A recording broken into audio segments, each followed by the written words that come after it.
Hello दोस्तों, मेरा नाम है रवि रंजन कुमार। आप देख रहे हैं मेरा YouTube channel RK study centre में। दोस्त, आज की इस वीडियो में बताऊंगा त्रिभुज चैप्टर नंबर 6 है और वीडियो नंबर 1 के लिए लेकर आए ऑब्जेक्टिव क्वेश्चन। आप तो जानते हैं ना कि ये सीरीज तब तक चलता रहेगा जब तक आपका एग्जाम क्वालिफाई ना हो जाए।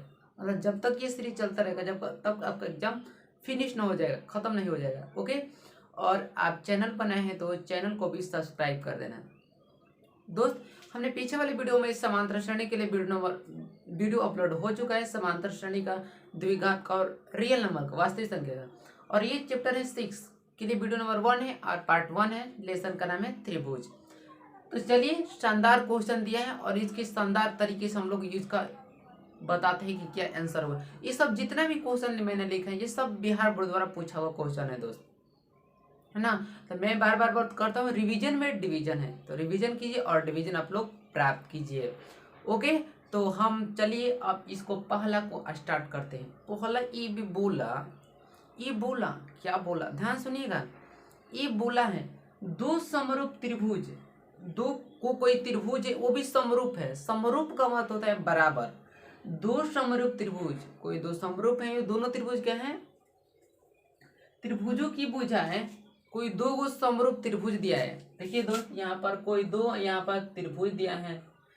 भुजाएं की भुजाएं 4:9, भुजाएं 4:9 की अनुपात में है। मतलब दो गो त्रिभुज है, वो दोनों त्रिभुज समरूप है जिनकी भुजाएं 4:9 है। तो इनके क्षेत्रफलों का अनुपात क्या होगा, तो इनके क्षेत्रफलों का अनुपात क्या होगा पूछा है। देखिए दोस्त, जब भी ये क्वेश्चन ऐसे पूछेगा वो भी मैं ट्रिक से बता रहा हूँ कैसे आप लोगों को इसको हल करना है। ज्यादा तो लॉन्ग विधि से तो नहीं, ऑब्जेक्टिव का काम है तो इसको आंसर से हम लोग को मालूम है। ऑब्जेक्टिव सब्जेक्टिव कहेगा तो उसको विस्तार से हल करना है। हाँ, ये 1 नंबर का क्वेश्चन है। तो देखिए मैं ट्रिक से बता रहा हूँ, वाच कीजिएगा। दो समरूप त्रिभुज है जिनकी भुजाएं 4:9 है। तो हम बता रहे हैं क्षेत्रफल का अनुपात। क्षेत्रफल तो क्या होता है, स्क्वायर कर दीजिए। तो जितना भी भुजा दिया रहेगा उनका आप स्क्वायर कर दीजिए। तो भुजा दिया है 4:9, मतलब 4 का स्क्वायर कर दीजिए और 9 का स्क्वायर कर दीजिए। तो 4 का स्क्वायर कितना होता है 16 और 9 का स्क्वायर कितना होता है 81। तो हो जाएगा 16 और अनुपात 81 आंसर होगा। जब भी दो गो त्रिभुज दिया रहेगा, दोनों त्रिभुज समरूप रहेगा और पूछेगा कि समरूप भुजा का भुजा दिया रहेगा और पूछेगा कि क्षेत्रफलों का अनुपात क्या होगा, तो आप जितना भी भुजा का अनुपात दिया रहेगा, दो रहेगा 2, 3 रहेगा 3 का स्क्वायर कर दीजिए ना। तो जितना कि भुजा का अनुपात दिया रहेगा आप उनका स्क्वायर कर दीजिएगा। ओके, तो हमने देखिए 4 का स्क्वायर कर दिया 16 और 9 का स्क्वायर 81। तो हम लोग का जो आंसर रहा, फाइनल रिजल्ट रहा, वो होगा 16:81। तो राइट आंसर होगा। ओके, तो राइट आंसर कौन, 16:81। फिर से मैं एक बार रिपीट करता हूँ दोस्त, अब आशा करता हूँ दिख रहा होगा। तो दो गो समरूप त्रिभुज है जिनकी भुजाएं दिया है और 4:9, तो भुजाएं क्षेत्रफलों का अनुपात क्या होगा। तो जितना भी भुजा दिया है उनका हमें स्क्वायर कर देना है। मैं बता रहा हूँ, बोला ना ट्रिक से, तो देखिए ट्रिक से मैंने बताया। तो इस वीडियो को शुरू स्टार्ट करिए तो इसका अंत भी करिए, मैं ना बार बार बोलता हूँ। तो अगर आप थोड़ा सा वीडियो देखते हैं ना, इसको अच्छा लगे तो पूरा देख लीजिए। तो जब भी ऐसा क्वेश्चन पूछेगा तो हम लोग को उसका क्या स्क्वायर कर देना, दो को भुजा दिया रहेगा तो आंसर होगा 16:81।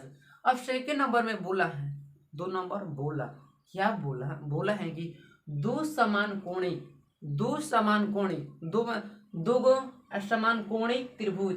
मतलब इसका अर्थ समझिए, दो समान कोणिक, दो गो त्रिभुज हैं, दो गो क्या है त्रिभुज है जिसकी कोण क्या है समान है। देखिए क्या कितना बढ़िया नाम दिया गया, दो समान कोणिक त्रिभुज। दो गो त्रिभुज है, समान मतलब बराबर, कोण मतलब कोण तो जानते हैं, और त्रिभुज मतलब दो गो त्रिभुज है जिसकी क्या है समान, क्या है कोण बराबर है।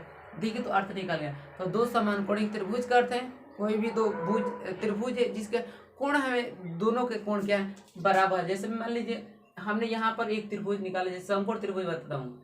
तो देखिए दो समान है ना त्रिभुज जिसके दोनों कोण क्या है, दोनों कोण समान है। ये वाला कोण 90, ये भी कोण क्या है 90, तो उनको कहते हैं दो समानिक कोण। हो गया।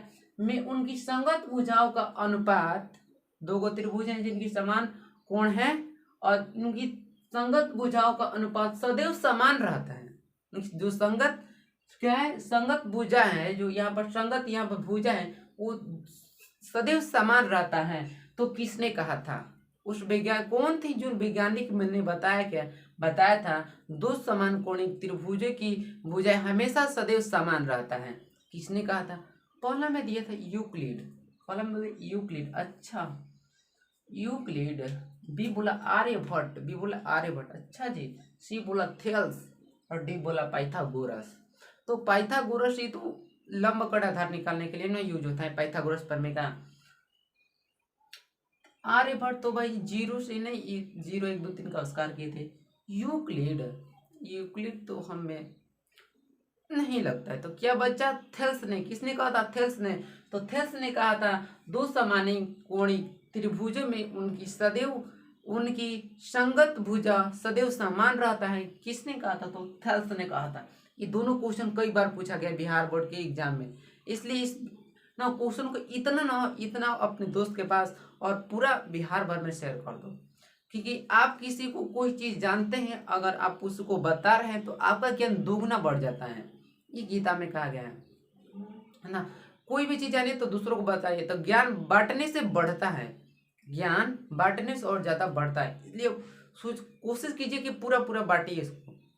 यही एक चीज है ना दोस्त, ज्ञान ही एक ऐसा चीज है जिसको मना बांटने से बढ़ता है। बाकी दुनिया में और कोई ऐसा चीज नहीं है जो बांटने से बढ़ता है।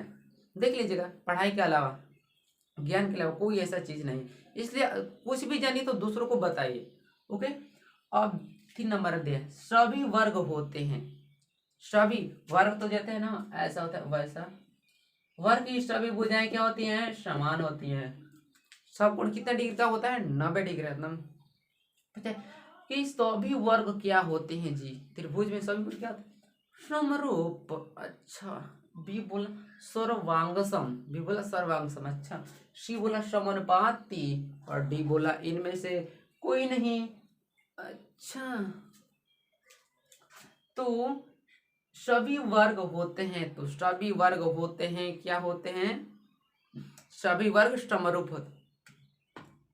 तो एग्जाम में याद रखिएगा, सभी वर्ग बुद्धि क्या होते हैं? समरूप होते हैं, सर्वांगसम होते हैं, समानुपाती होते हैं, इनमें से कोई नहीं। बिना आंख मुंह मार दीजिएगा समरूप, आंख खोल को माने, नहीं तो दूसरा पर टिक लग जाएगा। तो सभी वर्ग होते हैं समारूप होते हैं ना। हम नेक्स्ट मुद्दा की ओर चलते हैं। फिर 4 नंबर में सभी भाई सभी समबाहु त्रिभुज। समबाहु, देखिए सम का होता है बाहु, बाहु मतलब भुजा जिसकी तीनों भुजाएं बराबर हो। यहाँ पर देखिए सम मतलब बराबर, बाहु मतलब भुजा जिसकी तीनों भुजाएं बराबर, उससे कहते हैं समबाहु त्रिभुज।